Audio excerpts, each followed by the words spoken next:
These Bones Shall Rise Again by Jack London. Rudyard Kipling, prophet of blood and vulgarity, prince of ephemerals and idol of the unelect, as a Chicago critic chortles, is dead. It is true. He is dead, dead and buried, and a fluttering, chirping host of men, little men and unseeing men, have heaped him over with the uncut leaves of Kim, wrapped him in Stocky and Co. for winding sheet, and for headstone reared his unconventional lines, the lesson. It was very easy. The simplest thing in the world. And the fluttering, chirping gentlemen are rubbing their hands in amaze and wondering why they did not do it long ago. It was so very, very simple. But the centuries to come, of which the fluttering, chirping gentlemen are prone to talk largely, will have something to say in the matter. And when they, the future centuries, quest back to the 19th century to find what manner of century it was, to find, not what the people of the 19th century thought they thought, but what they really thought, not what they thought they ought to do, but what they really did do, then a certain man, Kipling, will be read, and read with understanding. They thought they read him with understanding, those people of the 19th century, the future centuries will say. And then they thought there was no understanding in him, and after that they did not know what they thought. But this is over-severe.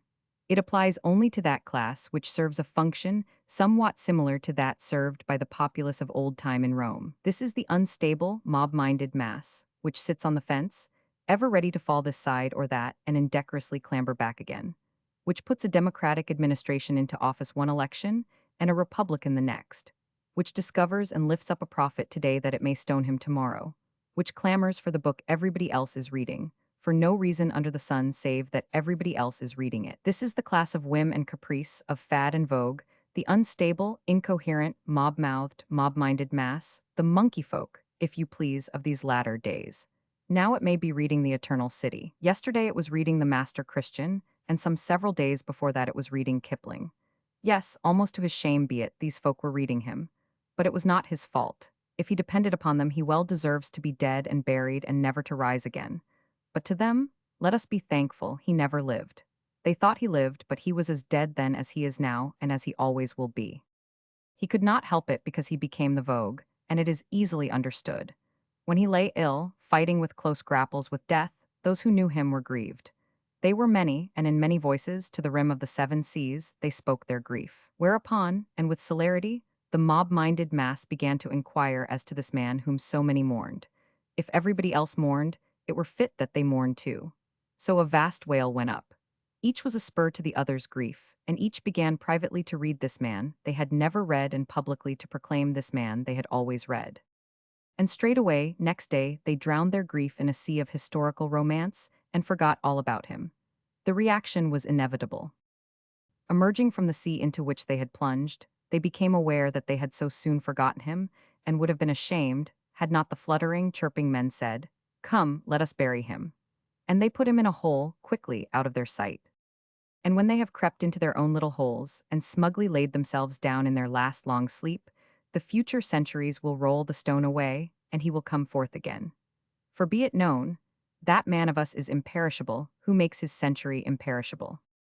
That man of us who seizes upon the salient facts of our life, who tells what we thought, what we were, and for what we stood, that man shall be the mouthpiece to the centuries, and so long as they listen he shall endure.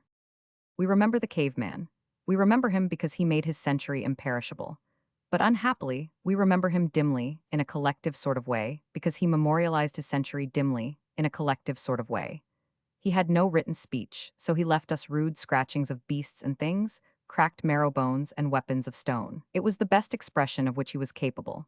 Had he scratched his own particular name with the scratchings of beasts and things, stamped his cracked marrow bones with his own particular seal, trademarked his weapons of stone with his own particular device, that particular man would we remember. But he did the best he could, and we remember him as best we may. Homer takes his place with Achilles and the Greek and Trojan heroes. Because he remembered them, we remember him. Whether he be one or a dozen men or a dozen generations of men, we remember him. And so long as the name of Greece is known on the lips of men, so long will the name of Homer be known. There are many such names, linked with their times, which have come down to us, many more which will yet go down, and to them, in token that we have lived, must we add some few of our own. Dealing only with the artist, be it understood, only those artists will go down who have spoken true of us. Their truth must be the deepest and most significant, their voices clear and strong, definite and coherent. Half-truths and partial truths will not do, nor will thin piping voices and quavering lays. There must be the cosmic quality in what they sing. They must seize upon and press into enduring art forms the vital facts of our existence.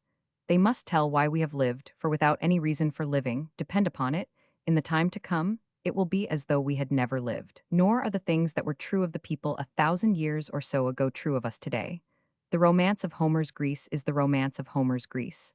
That is undeniable. It is not our romance. And he who in our time sings the romance of Homer's Greece cannot expect to sing it so well as Homer did, nor will he be singing about us or our romance at all.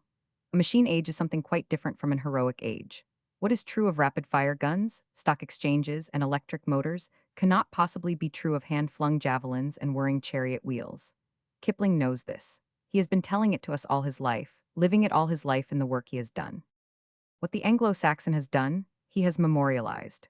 And by Anglo-Saxon is not meant merely the people of that tight little island on the edge of the Western Ocean. Anglo-Saxon stands for the English-speaking people of all the world, who, in forms and institutions and traditions, are more peculiarly and definitely English than anything else. This people Kipling has sung. Their sweat and blood and toil have been the motives of his songs. But underlying all the motives of his songs is the motive of motives, the sum of them all and something more, which is one with what underlies all the Anglo-Saxon sweat and blood and toil, namely, the genius of the race. And this is the cosmic quality, both that which is true of the race for all time, and that which is true of the race for all time applied to this particular time, he has caught up and pressed into his art forms. He has caught the dominant note of the Anglo-Saxon and pressed it into wonderful rhythms which cannot be sung out in a day, and which will not be sung out in a day. The Anglo-Saxon is a pirate, a land robber, and a sea robber. Underneath his thin coating of culture, he is what he was in Morgan's time, in Drake's time, in William's time, in Alfred's time. The blood and the tradition of Hengist and Horsa are in his veins. In battle, he is subject to the bloodlusts of the berserkers of old. Plunder and booty fascinate him immeasurably. The schoolboy of today dreams the dream of Clive and Hastings. The Anglo-Saxon is strong of arm and heavy of hand, and he possesses a primitive brutality all his own. There is a discontent in his blood, an unsatisfaction that will not let him rest, but sends him adventuring over the sea and among the lands in the midst of the sea. He does not know when he is beaten, wherefore the term bulldog is attached to him, so that all may know his unreasonableness. He has some care as to the purity of his ways, does not wish for strange gods, nor juggle with intellectual phantasmagoria. He loves freedom, but is dictatorial to others, is self-willed, has boundless energy, and does things for himself. He is also a master of matter, an organizer of law, and an administrator of justice. And in the 19th century, he has lived up to his reputation. Being the 19th century and no other century, and in so far different from all other centuries, he has expressed himself differently. But blood will tell, and in the name of God, the Bible, and democracy, he has gone out over the earth, possessing himself of broad lands and fat revenues, and conquering by virtue of his sheer pluck and enterprise and superior machinery. Now the future centuries, seeking to find out what the 19th century Anglo-Saxon was, and what were his works, will have small concern with what he did not do, and what he would have liked to do. These things he did do, and for these things will he be remembered. His claim on posterity will be that in the 19th century he mastered matter. His 20th century claim will be, in the highest probability, that he organized life. But that will be sung by the 20th century Kiplings or the 21st century Kiplings. Rudyard Kipling of the 19th century has sung of things as they are. He has seen life as it is, taken it up squarely, in both his hands, and looked upon it. What better preachment upon the Anglo-Saxon and what he has done can be had than the bridge builders? What better appraisement than the white man's burden? As for faith and clean ideals, not of children and gods, but men in a world of men, who has preached them better than he? Primarily, Kipling has stood for the doer as opposed to the dreamer. The doer, who lists not to idle songs of empty days, but who goes forth and does things, with bended back and sweated brow and work-hardened hands. The most characteristic thing about Kipling is his lover of actuality, his intense practicality, his proper and necessary respect for the hard-headed, hard-fisted fact. Above all, he has preached the gospel of work, and as potently as Carlyle ever preached. For he has preached it not only to those in the high places, but to the common men, to the great sweating throng of common men who hear and understand, yet stand agape at Carlyle's turgid utterance. Do the thing to your hand, and do it with all your might. Never mind what the thing is, so long as it is something. Do it. Do it and remember Tomlinson, sexless and soulless Tomlinson, who was denied at heaven's gate. The blundering centuries have perseveringly pottered and groped through the dark, but it remained for Kipling's century to roll in the sun, to formulate, in other words, the reign of law. And of the artists in Kipling's century, he of them all has driven the greater measure of law in the more consummate speech. Keep ye the law, be swift in all obedience. Clear the land of evil, drive the road and bridge the ford. Make ye sure to each his own that he reap what he hath sown. By the peace among our peoples let men know we serve the Lord. And so it runs from MacAndrew's law, order, duty, and restraint to his last least line, whether of the vampire or the recessional. And no prophet out of Israel has cried out more loudly the sins of the people, nor called them more awfully to repent.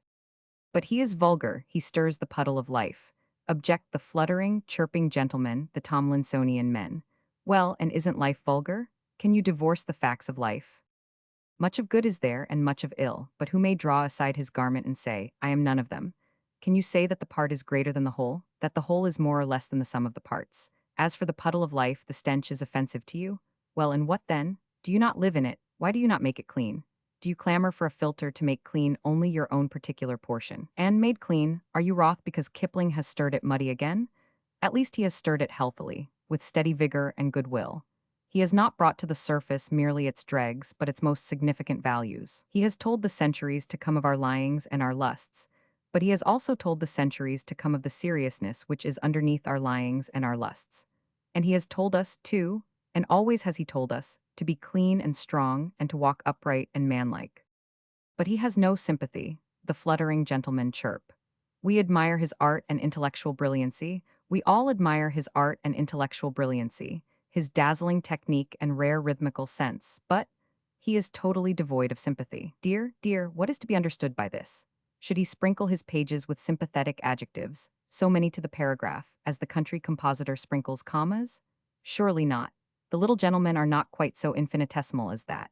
There have been many tellers of jokes, and the greater of them, it is recorded, never smiled at their own, not even in the crucial moment when the audience wavered between laughter and tears. And so with Kipling, take the vampire for instance. It has been complained that there is no touch of pity in it for the man and his ruin, no sermon on the lesson of it, no compassion for the human weakness, no indignation at the heartlessness. But are we kindergarten children that the tale be told to us in words of one syllable? Or are we men and women, able to read between the lines what Kipling intended we should read between the lines? For some of him lived, but the most of him died. Is there not here all the excitation in the world for our sorrow, our pity, our indignation? And what more is the function of art than to excite states of consciousness complementary to the thing portrayed? The color of tragedy is red. Must the artist also paint in the watery tears and wan-faced grief? For some of him lived, but the most of him died. Can the heartache of the situation be conveyed more achingly? Or were it better that the young man, some of him alive but most of him dead, should come out before the curtain and deliver a homily to the weeping audience? The 19th century, so far as the Anglo-Saxon is concerned, was remarkable for two great developments: the mastery of matter and the expansion of the race. Three great forces operated in it: nationalism, commercialism, democracy. The marshalling of the races, the merciless, remorseless laissez-faire of the dominant bourgeoisie, and the practical, actual working government of men within a very limited equality. The democracy of the 19th century is not the democracy of which the 18th century dreamed. It is not the democracy of the Declaration, but it is what we have practiced and lived that reconciles it to the fact of the lesser breeds without the law. It is of these developments and forces of the 19th century that Kipling has sung. And the romance of it he has sung, that which underlies and transcends objective endeavor, which deals with race impulses, race deeds, and race traditions. Even into the steam-laden speech of his locomotives has he breathed our life, our spirit, our significance. As he is our mouthpiece, so are they his mouthpieces. And the romance of the 19th century man as he has thus expressed himself in the 19th century, in shaft and wheel, in steel and steam, in far journeying and adventuring, Kipling has caught up in wondrous songs for the future centuries to sing. If the 19th century is the century of the hooligan, then is Kipling the voice of the hooligan as surely as he is the voice of the 19th century. Who is more representative? Is David Harum more representative of the 19th century? Is Mary Johnston, Charles Major, or Winston Churchill? Is Bret Harte? William Dean Howells, Gilbert Parker, Who of them all is as essentially representative of 19th century life? When Kipling is forgotten, will Robert Louis Stevenson be remembered for his doctor? Jekyll and Mr. Hyde, his kidnapped and his David Balfour? Not so. His Treasure Island will be a classic, to go down with Robinson Crusoe, Through the Looking Glass, and the Jungle Books. He will be remembered for his essays, for his letters, for his philosophy of life, for himself. He will be the well-beloved as he has been the well-beloved, but his will be another claim upon posterity than what we are considering. For each epoch has its singer.